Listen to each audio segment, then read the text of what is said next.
Spicy. This is a simple bluffing game. The theme is tigers eating spicy food. Really? It's a fun, weird, odd theme. The game revolves mainly around this deck of cards, nice and shiny as you can see, and the art is also very, very cool because it represents tigers at various level of discomfort as they eat pepper, wasabi, or chili. Sometimes they just consider eating it and then they get in trouble because they eat some, again, massive amount of spicy food.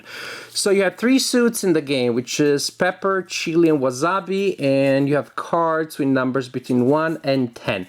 You also have wild cards that represent any spice, but they don't have a number on them, and wild numbers that represent every number, or any and every number, but they do not have a spice on them. You shuffle, shuffle, shuffle. You give each player a hand of cards, and then you place this card here, the end of the game card, represents this apocalyptic landscape where all the spices have gone bad, and you place it in the deck somewhere more or less around the arrow that indicates the number of players. Say with 3 players, we place it around there, more or less, so we know when the game ends. Now, once every player has their hand of cards, you start by playing a card face down. So a player will start, they place a card face down to start a spice stack, and they must declare a spice, and they must declare a number which must be 1, 2, or 3 to start the stack. So for example, I just tell you I'm playing a 2 of chili. The next player can choose to play a card on top of that to continue the stack, or they can choose to pass, in which case they draw a new card into their hand. If you are playing a card to the stack, you need to declare a higher number than was declared before, and it has to be in the same spice. So for example, since that was declared as a 2 of chili, I'm gonna declare a 6 of chili. And next player goes and says, well, you know what, I have a 7 of chili. And the following player says, well, that's interesting, because now I'm gonna play a 9 of chili, and so on and so forth. As players play this, and if somebody plays a 9 or declares a 9, a 10, somebody says, okay, I'm playing a 10 of chili, then you go back basically from 10, then the next one needs to be again a 1, a 2, or a 3. So you always had to play with it to declare that you played within the same spice and higher with these bottlenecks, because after a 9 only a 10 can be played, and after a 10 only a 1 or a 2 or a 3 can be played, or again I should say can be declared. Because, and somebody says that was a 10, I'm gonna say, well, now I'm gonna play a 3 of chili. I keep talking about declaring because you can lie, and that's perfectly fine. And you can lie based on the cards. You may be telling complete the truth, or lying entirely because you lied about the spice and the number, or partially lie because you only lied about the number, or you only lied about the spice. When people challenge you, after you play a card, before the next player goes, anybody can challenge you, but they have to challenge either the number or the spice. They cannot challenge both. And based on whether that trait is correct or not, you see who wins the challenge. So for example, I'm saying, oh, you declared that to be a 3 of chili, I challenge your number. And we'll look at it. Turns out it's a wild number, so the number is always correct. So the challenger made a mistake, and the challenged was correct. And so the challenge gets the pile. But if somebody challenged the spice, this is a wild that has no spice, so the challenger would be correct, and the challenger gets the pile. So when there is a challenge, the winner gets the stack. The winner would be the challenger if in fact a lie about the trade has been discovered, and the challenge wins if they were truthful about the trade that was challenged. The challenger gets the pile that goes to form their scoring pile. The loser of the challenge draws 2 cards, and they start the new deck, and for the new stack. And so, for example, I'm gonna start with a 1 wasabi. Or am I? For example, in this case, I was lying about the spice, but if you challenge me with the number, I'll be okay. And because I lie there, because maybe I have a lot of wasabi cards, so I get rid of that one, and then I have a lot of cards where I don't have to lie. If I play a card, and it's my last card, and it's not challenged, or it's challenged and I win the challenge, on top of well, if I win the challenge, I get this one. But basically, if I play the last card from my hand, is not challenged, or is challenged and I'm correct, on top of whatever else I may get, I also get this card here, which is a trophy, and that also goes in my scoring pile. So every time your hand is empty and you are not challenged, or you win a challenge, you get one of these trophy cards. There are 3 of them available, and they also trigger the end of the game. Meaning, when a player collects 2 trophies, then that ends the game. When all 3 trophies have been collected, that also triggers the end of the game. The game may also be ended if, again, we get to the point where we retrieve the end of the game card that was placed in the deck. At that point, you score points. Each card that you collected during the game is a point. Each trophy is 10 points. A player with the high score wins the game. Very simple, but very, very fun.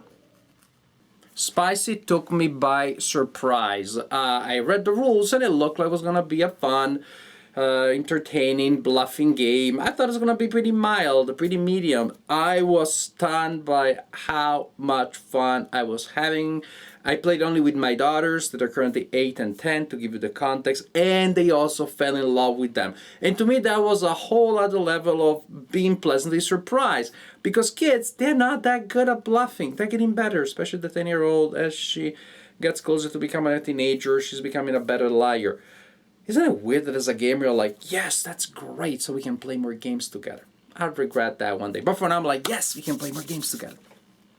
But Spicy really works. It has this very interesting thing in bluffing games that I don't remember seeing it elsewhere, in which you can bluff a lot or somewhat.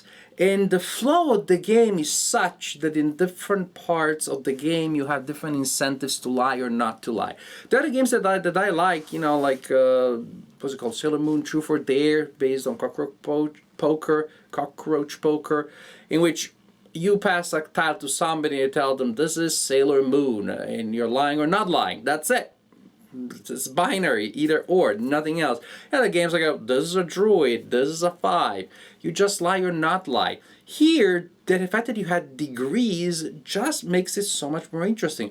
And again, the fact that in the flow of the game, as you're building the spicy stack, there are, shall we say, bottlenecks in which only few cards can be played, which creates a lot of interesting situations, because of course, if I create one of those bottlenecks, it's less likely that the next player will have the card that you can stick in the bottleneck without lying, but it's not impossible.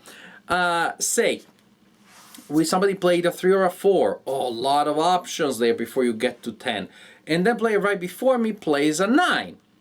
And I have maybe only 2 cards. What are the odds that I have a 10? Because after a 9, you can only play 10. After the 10, you reset to the next decade, so to speak, to the next group of 10. So what are the odds that I have a 10? Not great, but not impossible either. And maybe I'd have a 10, but of the wrong spice. But people will challenge the 10 because they think it's less likely. However, I'm thinking, wait a second, what are the odds that you have a 9? Because you played a 9 there just to get me in trouble. What are your chances that you have a 9?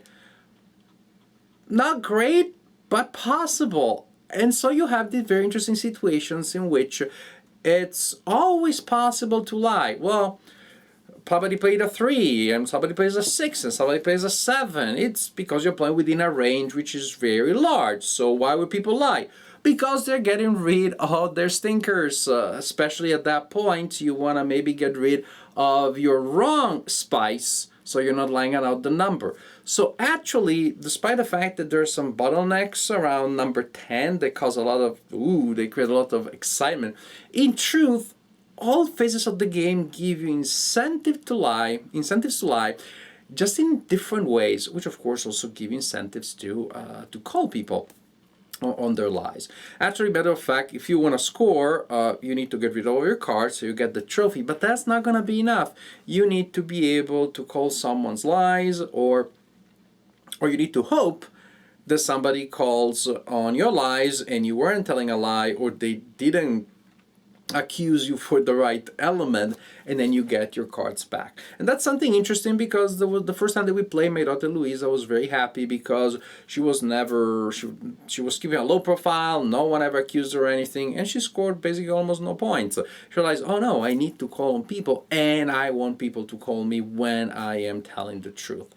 And so it's a game that really incentivizes active, engaging gameplay. You gotta try it. It's hard for me to articulate why this game is so, I would say, disproportionately fun. It's one of those games where the mechanics are very simple, almost like, it's so simple, why didn't I design such a thing? Of course, after you see another designer that came up with an awesome, beautifully elegant idea, then it's easy. It's like, could have done that.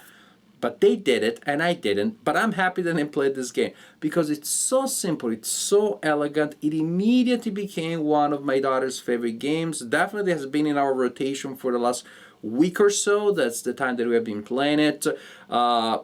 It's such a great game. I'm really, really impressed.